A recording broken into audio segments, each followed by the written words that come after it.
ആഗോള രാഷ്ട്രീയവും പ്രതിരോധ രംഗവും അസ്ഥിരമായ മാറ്റങ്ങളിലൂടെ കടന്നുപോകുന്ന ഈ നിർണായക കാലഘട്ടത്തിൽ ലോകത്തിലെ ഏറ്റവും ശക്തമായ സൈനിക ശക്തികളെക്കുറിച്ചുള്ള ഗ്ലോബൽ ഫയർ പവറിന്റെ 2025 റിപ്പോർട്ട് നിലവിലെ ഭൗമരാഷ്ട്രീയ സമവാക്യങ്ങളെ അടിവരയിടുന്ന സുപ്രധാനമായ കണ്ടെത്തലുകൾ മുന്നോട്ട് വയ്ക്കുന്നു. പരമ്പരാഗത സൈനിക ശേഷി, സാമ്പത്തിക പ്രതിരോധം, വിഭവ ലഭ്യത, യുദ്ധ സജ്ജീകരണം എന്നിവ ഉൾപ്പെടെ 60-ലധികം അധിക ഘടകങ്ങൾ വിലയിരുത്തിക്കൊണ്ടുള്ള ഈ റാങ്കിംഗ് 145 രാജ്യങ്ങളിലെ സായുധ സേനകളെ താരതമ്യം ചെയ്യുന്നു.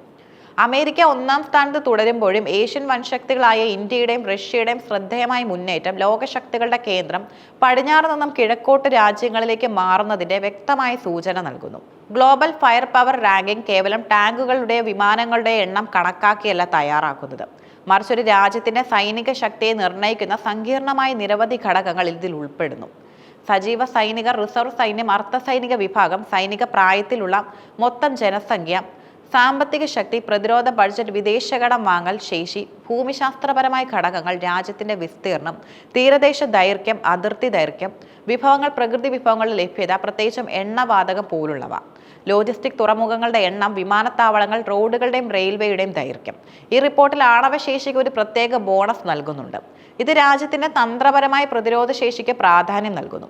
റിപ്പോർട്ട് നൽകുന്ന പവർ ഇൻഡെക്സ് സ്കോർ 0 അടുക്കും തോറും സൈനിക ശക്തി കൂടുതലാണെന്ന് അർത്ഥമാക്കുന്നു.